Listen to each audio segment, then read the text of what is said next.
여기 법정에 선 중국의 한 억만장자가 있다. 그는 젊은 나이에 자산이 이미 11조 3천억 정도였으며 대기업의 회장으로 이름을 날리고 있었다. 그리고 현재 중국에서 처음으로 사형을 선고받은 억만장자가 되었다. 그의 이름은 위안 바오징. 1966년 2월 16일 그는 선양의 가난한 가정에서 5남매 중에 셋째로 태어났다. 하지만 집안의 형편이 좋지 않았고 심지어 옷을 살 현금도 없을 때가 많았다. 결국 부모님은 바오징이 8살 되던 해 그를 시골에 있는 친척집으로 보내게 된다.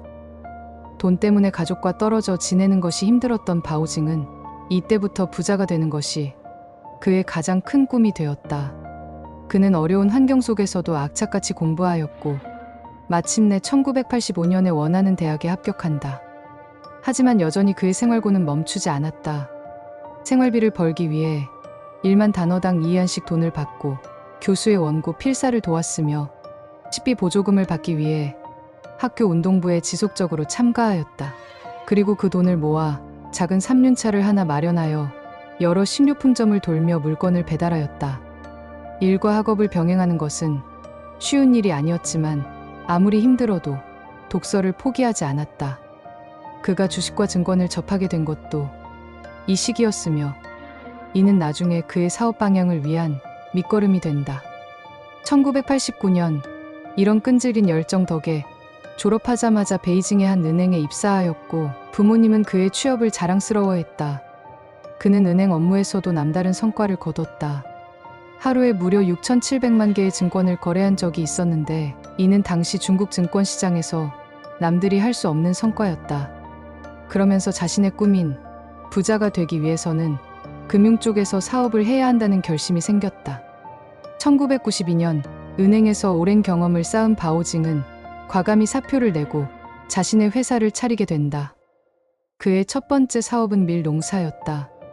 20만 위안의 초기 자본을 가지고 땅을 빌려 검은 밀을 심었고 6개월 뒤에 그것을 판매하여 200만 위안의 이윤을 남겼다. 기적과 같은 성공에도 불구하고 그는 금융시장으로 눈을 돌렸고 이후 주식과 채권 시장에서도 막대한 수익을 내게 된다. 1994년 중국은 국유기업의 주식 소유 시스템을 개혁하기 시작했고 바오징은 여기서 사업의 기회를 알아봤다. 그는 자본 조작을 통해 먼저 바이오테크 회사의 지분을 인수하였고 이런 식으로 1,000만 달러 상당의 기업들의 재산권을 소유하기 시작하였다.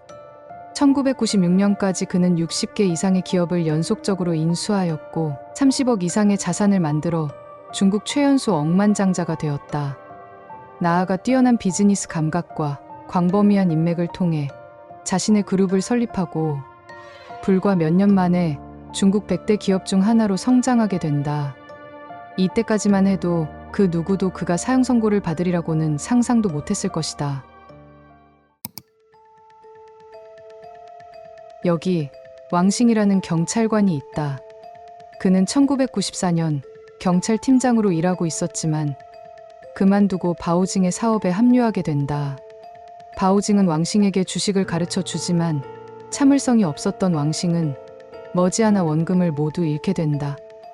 둘의 사이는 각별했기에 바오징은 왕싱이 좀 더 시장의 경험을 해야 한다고 생각하여 지방에 있는 회사의 브랜드 관리자로 내려보냈다. 하지만 베이징에서 갑자기 지방으로 좌천된 왕싱은 불만을 가졌고 바오징에 대한 앙심을 품기 시작하였다. 그리고 베이징으로 다시 복귀하기 위한 날을 기다리며 기회를 엿보았다. 이 무렵 금융시장에서 실수를 거의 하지 않던 바오징은 사천선물 시장에서 큰 위기를 겪게 된다. 사천선물 시장은 규모가 작고 조작이 쉬웠기 때문에 돈이 많은 그에게는 자산을 불릴 최적의 장소였다. 그는 청두에서 선물 사업을 하는 사업가인 류안과 손을 잡고 엄청난 액수의 선물을 매입하였다. 하지만 예상과 다르게 9천만 위안 이상의 큰 손실을 보게 되었고 그는 즉시 류안을 의심했다. 그럴 수밖에 없었던 이유는 바오징과 다르게 류안은 이번 거래에서 2천만 위안을 벌었기 때문이었다. 바오징은 그가 중간에서 거래를 조작하여 자신에게 손해를 입혔다고 생각했다. 자신의 뒤통수를 친 류안으로부터 모욕감을 느낀 바오징은 복수를 하기 위해 당장 왕싱에게 전화를 걸어 이렇게 말했다. 죽일 사람이 있는데 베이징으로 좀 올라와. 왕싱은 기회다 싶어 이 제안을 받아들였고 베이징에 도착했다. 바오징은 청부살인 금액으로 16만 위안을 건네주면서 그에게 직접 처리하라고 당부하였다. 하지만 왕싱은 또 다른 청부살인업자 2명을 고용하여 류안의 살해를 지시하게 된다. 1997년 1월 말 류안이 호텔에서 나와 자동차 뒷좌석에 탔을 때 청부살인자들이 다가가 총을 쐈지만 옆에 있던 경호원들에 의해 실패하고 말았다. 그러나 바오징은 실패한 왕싱을 내치지 않고 오히려 베이징의 제약회사 부주임으로 임명했다. 그 이유는 살해를 계획한 사실이 외부로 노출될 우려가 있기 때문에 그를 가까이에 둔 것이었다. 그러나 얼마 지나지 않아 제약에 대해 아무것도 몰랐던 왕싱은 회사 직원들과 갈등을 겪으며 바오징에게 각종 불만사항을 요구했지만 그는 이것을 무시하였고 왕싱은 결국 회사를 떠나게 된다. 그는 고향으로 돌아와 찻집을 열었지만 장사는 잘 되지 않았고 돈을 벌기 위한 다른 수단을 생각했다.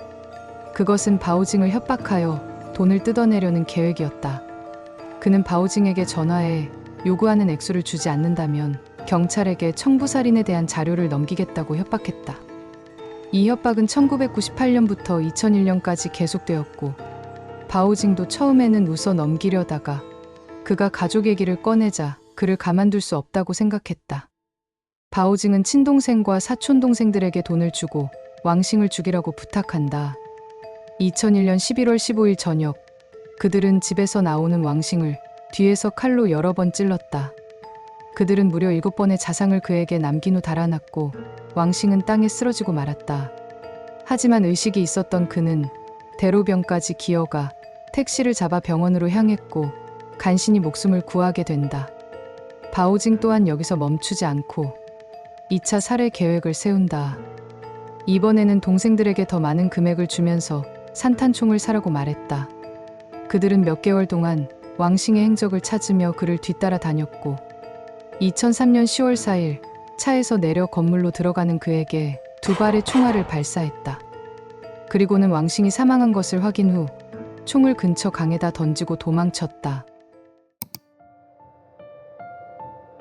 총소리를 듣고 경찰에 신고한 이웃 주민에 의해 그의 시신은 금방 발견되었다. 예전 경찰팀장이었던 사람이 사망한 사건은 공안 기관에 큰 관심을 불러일으켰다. 그리고 그가 죽기 전 공안에 바오징에 관련된 자료들을 보냈다는 사실도 밝혀지면서 경찰은 바오징을 유력한 용의자로 지목하였다. 하지만 확실한 증거가 필요했던 경찰은 범행 도구를 찾기 위해 집 주변을 탐색하였다. 그리고 펌프를 이용해 강물을 빼내는 노력 끝에 범행에 쓰인 총을 발견하였고 바오징과 그의 동생들은 체포되어 검찰에 넘겨졌다. 2005년 1월 아오양 중급인민법원은 바오징에게 청부살인업자를 고용한 혐의로 그리고 동생들에게는 왕싱을 살해한 혐의로 각각 사형 선고를 내렸다. 하지만 바오징은 그가 직접 죽이지 않았다는 이유로 상고를 했지만 고등법원은 원심의 손을 들어주며 항소를 기각했다. 그는 또한 자신의 막대한 자산을 국가에 환원하겠다는 이유로 죄를 면하려고 시도했지만 2006년 3월 17일 최종 재판에서 살인자를 고용한 혐의로 사형을 선고받았다. 그리고 판결 후 15분 뒤에 처형 장소로 옮겨져 독극물 주사로 처형당했다고 한다.